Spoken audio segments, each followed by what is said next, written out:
Guys welcome to tape recorder. ஒரு spoon, அந்த ஸ்பூனுக்குள்ள அடங்குற பொருள் அதை வச்சு ஒரு 30 தடவை எடுத்து எடுத்து அந்த பொருளை போட்டோம் அப்படின்னா இந்த பூமியவே நாம் வந்து ஃபுல்லாக கவர் பண்ணிடுற அளவுக்கு அது அந்த அளவுக்கு பெருசாக இருக்கும் அப்படின்னு சொன்னால் அது உண்மையா? ஆமாங்க, அது உண்மைதான். அது எந்த பொருள் அப்படின்னு கேட்டிங்கன்னா ஸ்பைடரோடைய சில்க் வெப். இது கேட்டால் கொஞ்சம் நம்ப முடியாத மாதிரி தான் இருக்கும். ஆனால் ஸ்பைடரோடைய அந்த வெப்பை எடுத்தோன்னு வைங்களேன், அந்த ஸ்பூனை வச்சு நார்மல் ஸ்பூனை வச்சு ஒரு 30 தடவை ஸ்பைடரோடைய வெப்பை எடுத்தோம்னா அதை வச்சு இந்த பூமியவே நாம் வந்து ஃபுல்லாக ரேப் பண்ணிடலாம் அப்படின்னு சொல்கிறாங்க சயின்டிஸ்ட். இந்த ஸ்பைடர் வெப் தான் மிகவுமே பலமான இயற்கையிலே கிடைக்கிற பொருட்களில் ஒன்று. ரொம்பவுமே மெலிசானது, கண்ணுக்கு கூட தெரியாத அளவுக்கு ரொம்ப தின்னாக இருக்கும். ஆனால் ரொம்ப ஸ்ட்ராங்காக இருக்கும். ஸ்ட்ரென்த்தில் இதை அடிச்சுக்க ஆளே இல்லைங்கிற அளவுக்கு ரொம்ப ஸ்ட்ராங்கான ஒரு பொருள். வெயிட்டை கம்பேர் பண்ணோம் அப்படின்னா இது ஸ்டீல் ஸ்டீல் இருக்கு இல்லையா, அதை விட ஸ்ட்ராங்கான ஒரு விஷயம் அப்படின்னு சொல்கிறாங்க.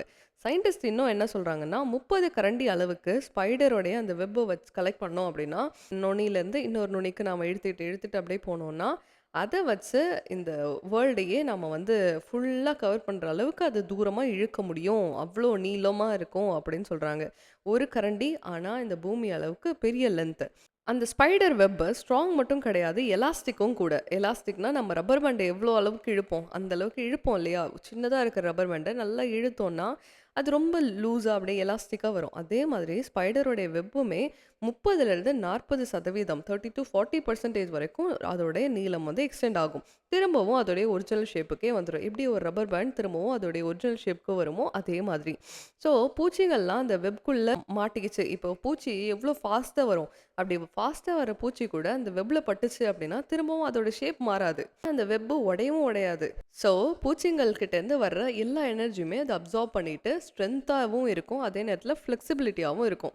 நல்ல எலாஸ்டிக் மாதிரி 2 பெரிய காம்பினேஷனில் இருக்கிறது தான் ஸ்பைடர் வெப். ஒரு ஸ்பைடர் ஒரே மாதிரியான வெப்பை மட்டும் கொடுக்காது, நிறைய டிஃப்ரெண்ட் டைப்ஸ் ஆஃப் வெப்ஸை அது ப்ரொடியூஸ் பண்ணும். அதாவது வெப் கட்டுறதுக்குன்னு ஒரு சில்க் ஒன்று ப்ரொடியூஸ் பண்ணோம். அதே மாதிரி அது சாப்பிட்றதுக்கான சாப்பாடு எல்லாம் கிடைக்கணும் இல்லையா, அதுக்காக ஒரு வெப் ஒன்று க்ரியேட் பண்ணோம். அது போடுற முட்டைகள் எல்லாம் ப்ரொடெக்ட் பண்ணோம் இல்லையா, அந்த எக்ஸை ப்ரொடெக்ட் பண்ணுறதுக்காக ஒரு சில்க் ஒன்று ப்ரொடியூஸ் பண்ணோம். அது கீழே விழும் பொழுது அப்படியே மேலேருந்து கீழே விழுந்துகிட்டே இருக்கும்ல, அப்போ வேறு விதமான ஒரு சில்க்கை வந்து அது ப்ரொடியூஸ் பண்ணுது அப்படின்னு சொல்கிறாங்க. ஸோ ஒரு ஸ்பைடர் 5லேருந்து 7 டிஃப்ரெண்ட் டைப்ஸ் ஆஃப் சில்க்கை ப்ரொடியூஸ் பண்ணுமா. இது ஒரு நல்ல விஷயமா இருக்கே அப்படின்னு சயின்டிஸ்ட் எல்லாம் இதை காப்பி பண்ணவும் ட்ரை பண்ணாங்க. மனுஷங்க ரொம்ப நாளாகவே ஸ்பைடர் சில்க் மாதிரி ஒரு மெட்டீரியலை நம்மளும் கிரியேட் பண்ண முடியுமா அப்படின்ட்டு நிறைய ட்ரை பண்ணியிருக்காங்க. சில்க் வார்ம் வந்து ஒரு இடத்துல அது அமைதியாக இருக்கும், ஆனால் ஸ்பைடர் அப்படி கிடையாது. ஸ்பைடருடைய வெப்பை நம்ம கலெக்ட் பண்ணவே முடியாது, ஏன்னா அது அங்கேயும் இங்கேயும் மூவ் ஆகிட்டே இருக்கும், ஒரு இடத்துல அமைதியாகவும் இருக்காது. ஒரு ஸ்பைடர் இன்னொரு ஸ்பைடரை பார்த்தா அதை சாப்பிட்டுடும். அதனால எல்லா ஸ்பைடர்ஸையும் தனித்தனியாக வர வைக்கணும். அதனால ஃபேக்ட்ரியில் வளர்க்குறது அதுலேருந்து வர அந்த வெப்பை எடுக்கிறதுக்கும் முடியலை. ஸ்பைடர் சில்க் அப்படிங்கிற அதுலேருந்து கிடைக்கிற அந்த ப்ரோட்டீனால் தானே அது அந்த எலாஸ்டிக் எல்லாமே கிடைக்குது. அதனால அவங்க வந்து அதை பாக்டீரியாலேருந்து எடுக்கிறாங்க, ஈஸ்ட்லேருந்து எடுத்து பார்த்தாங்க, கோட் மில்க் அதுலேருந்து கூட எடுக்க ட்ரை பண்ணாங்க. அதை வச்சு ஆர்டிஃபிஷியலாக ஒரு ஸ்பைடர் சில்க் நாமளே ட்ரை பண்ணலாம் அப்படின்ட்டு அவங்க ட்ரை பண்ணாங்க. ஆனால் ரிசல்ட் என்ன வந்துச்சுன்னா லேபில் க்ரியேட் பண்ண அந்த ஒரு வெப், அதாவது ஸ்பைடருடைய வெப்பு நேச்சுரலாக இருக்கிற ரியல் ஸ்பைடருடைய வெப் மாதிரி ஸ்ட்ராங்காகவும் ஃப்ளெக்சிபிளாகவும் இல்லை. அதனால சயின்டிஸ்ட் என்ன சொல்கிறாங்கன்னா நேச்சுரை எப்போவுமே ஃபுல்லாக காப்பி பண்ண நம்மளால இன்னும் முடியலை அப்படின்னு சொல்கிறாங்க. அதே மாதிரி சயின்டிஸ்ட்லாம் இந்த ஸ்பைடருடைய இந்த வெப்பில் ரொம்ப இன்ட்ரெஸ்ட் காமிக்கிறாங்க. ஏன்னா இது ரொம்ப ஸ்ட்ராங்கும் கூட, லைட்டு, முக்கியமாக நம்ம பாடிக்கு சேஃபும் கூட. அதாவது நம்ம உடம்பில் இதை வந்து ரிஜெக்ட் பண்ணாது, ஏற்றுக்கும். அதனால இது வந்து ஒரு டிஃப்ரெண்ட்டான ஒரு விஷயம் அப்படின்ட்டு சயின்டிஸ்ட் கண்டுபிடிக்கிறாங்க. இது எங்கெங்கெல்லாம் ஃப்யூச்சரில் யூஸ் பண்ணலாம் அப்படின்னு பார்த்தீங்கன்னா ஆப்ரேஷனில் போடுற அந்த ஸ்டிச்சஸில் யூஸ் பண்ணலாம். அதாவது சர்ஜரி பண்ணதுக்கு அப்புறமா ஸ்டிச்சஸ் தையல் போடுவாங்க இல்லையா, அதில் வந்து ஸ்பைடர் சில்கை வச்சும் செய்யலாம் அப்படின்ட்டு யோசிக்கிறாங்க.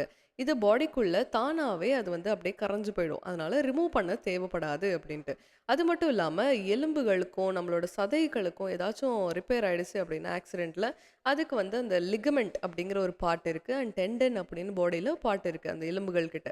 அதெல்லாம் டேமேஜ் ஆச்சு அப்படின்னா ஸ்பைடரோடைய இந்த வெப்ஸை யூஸ் பண்ணி அதை வந்து ரீக்ரியேட் பண்ணி போடலாம் அப்படின்ட்டு ஒரு பிளானும் இருக்குது. அது மட்டும் இல்லாமல் புல்லட் ப்ரூஃப் சேஃப்டி ஸ்பைடரும் செய்யலாம்னு இருக்காங்க. அதாவது ஸ்டீலை விட இது ரொம்ப லைட்டு, ஆனால் ரொம்ப ஸ்ட்ராங் இல்லையா, அதனால் ஃப்யூச்சரில் கொஞ்சம் light weight bullet proof jacket போட்டுக்கலாம். அது வந்து போலீஸ்க்கும் சோல்ஜர்ஸ்க்கும் ரொம்ப யூஸ்ஃபுல்லாக இருக்கும் அப்படின்னு நான் யோசிக்கிறாங்க. ஸ்பேஸில் வந்து வெயிட் வந்து ரொம்ப முக்கியம். அதனால ஸ்பைடரோடைய இந்த வெப்பு வந்து லைட்டாக இருக்கிறதுனால சேட்டிலைட் மெட்டீரியல்ஸ்லயோ, இல்ல ஸ்பேஸ்ல போடுற அந்த ரோப்ஸ் மாதிரி இருக்கிற எல்லாத்துக்குமே இதெல்லாம் யூஸ் பண்ணலாம் அப்படின்ட்டு ஒரு ஐடியால வச்சிருக்காங்க. ஸோ இதுல இருக்கிற லெசன் என்னன்னா, ஸ்ட்ரென்த்துக்கு சைஸ் முக்கியம் கிடையாது. ஸ்ட்ரக்சர் தான் முக்கியம். ஸோ கண்ணால பார்த்தோம் அப்படின்னா, இது அந்த அளவு கண்ல தெரியவே தெரியாது. ஆனா இதோட இம்பாக்ட் பூமியவே கவர் பண்ற அளவுக்கு பெருசானது அப்படின்னு சயின்டிஸ்ட் சொல்றாங்க. ஸோ சின்ன ஒரு விஷயம் அப்படின்னு எப்பவுமே நம்ம வந்து ஈஸியா விட்டுறக்கூடாது. அதுலயுமே நெறைய விஷயங்கள் இருக்கு. ஸோ உங்களுக்கு இத பத்தி என்ன தோணுது அப்படிங்கிறத கமெண்ட்ல மறக்காம சொல்லுங்க. Thank you.